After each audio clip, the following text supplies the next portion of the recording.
Hey everybody, welcome to another video. Today I'm going to explain to you how to add a power amplifier to your receiver. Okay, this here is the back of a receiver, and I hope everybody know what a receiver is. A receiver is the device that connects all of your television, audio devices like Blu-ray players and DVD players, gaming consoles, whatever you want to connect to your sound system, your home theater. Uh, the HDMI ports are there for that. Okay. Some devices may not have HDMI, but you're talking about older devices that may not have HDMI connection, and therefore, if they don't, you may want to use the RCA jack connection to connect those devices, like the phono. Phono is record players. Most record players do not have HDMI connections. Some modern ones may, but phono players right here, you can connect the record player using the RCA jacks. And of course, then you connect all your speaker wires to these speaker posts and send it out to your speakers. Okay, now that's great, okay, for a receiver to do. But then sometimes some people may purchase speakers that are power hungry, very large, expensive speakers that require a lot of power.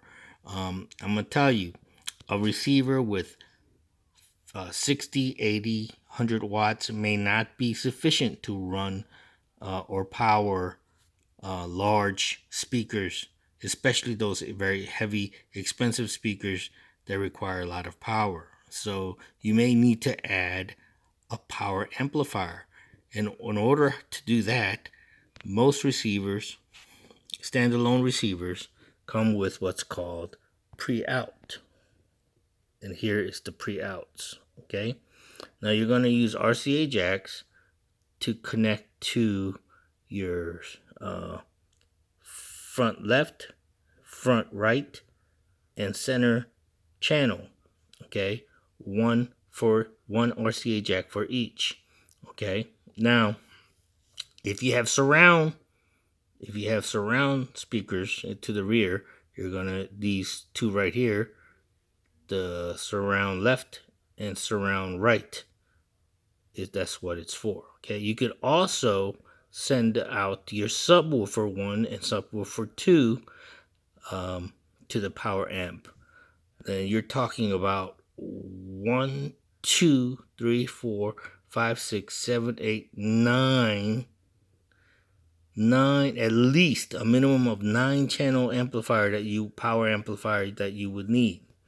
Now I'm going to switch over here to show you the back of a amplifier that has 5 channels. Okay, so you're going to connect one RCA jack from the center channel to this RCA plug, and then use these speaker posts here to send out speaker wires to the center speaker. Okay, and then you're going to use the other RCA jack to connect your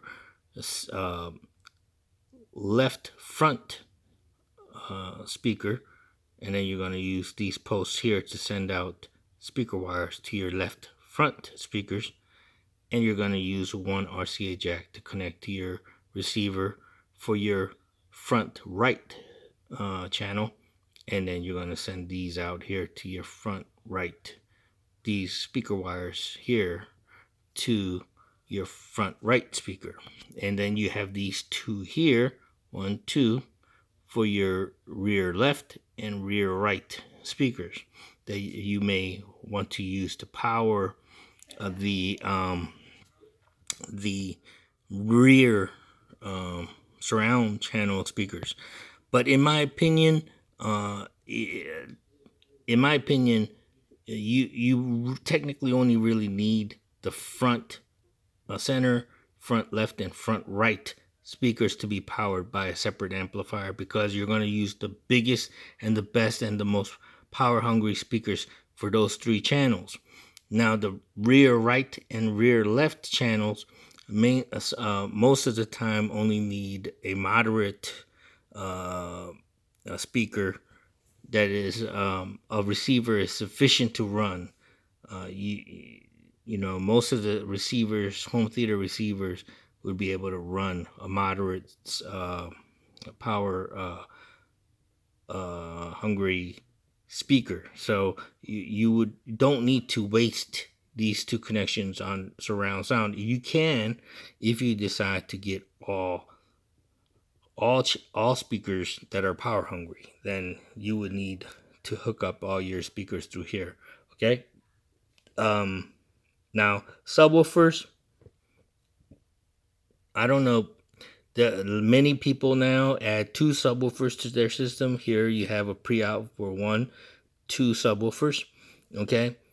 In my opinion, I don't know why people do that, because a lot of the times subwoofers are powered on its own. In other words, you plug in the subwoofer separately to the wall, so they're powered on their own. All you need is signal to just go out. Here you go, right here, subwoofer right here. All you need is that to go out to your subwoofer to just receive, for the receiver to send out the signal to the subwoofer, and the subwoofer takes care of the power on its own because it's plugged into the wall by itself and it has its own power. So some people don't want the receiver to power the subwoofer. I'm sorry. Some people don't want to use. I guess don't want to use the power that the subwoofer has being connected to the wall. I don't know. Maybe they want to. They want to power.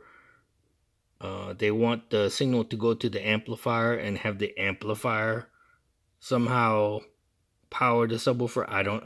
I'm not really clear or sure why they have pre-outs for subwoofers.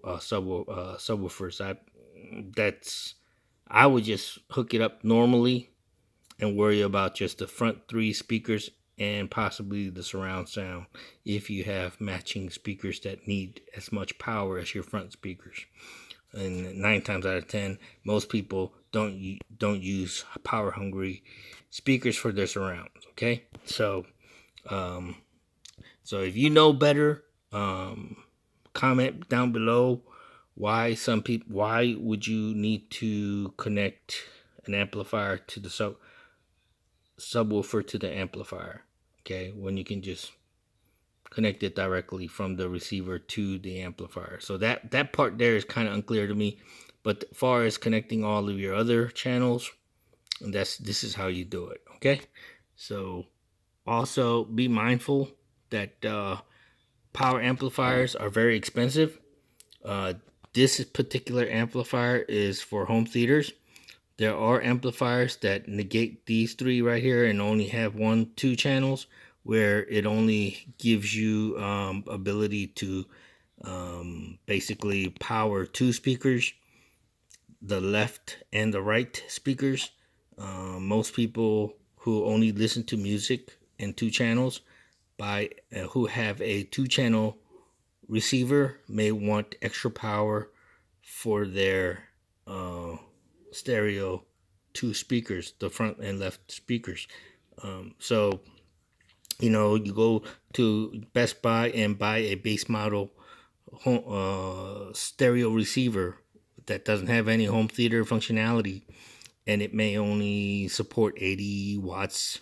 Okay, and you may wind up when you purchase that, you might have bought like a small bookshelf speaker, and that was enough to get your thrills off. And then all of a sudden, 6 months down the road, you may want to buy huge floor standing speakers, and then you come to find out that 80-watt receiver may not do a very good job of powering those floor standing speakers. So you would have to go and purchase a amplifier to connect an amplifier that has much more power to connect that receiver to the stereo amplifier that doesn't have these 3 extras and have much more wattage, so you can power your 2 speakers.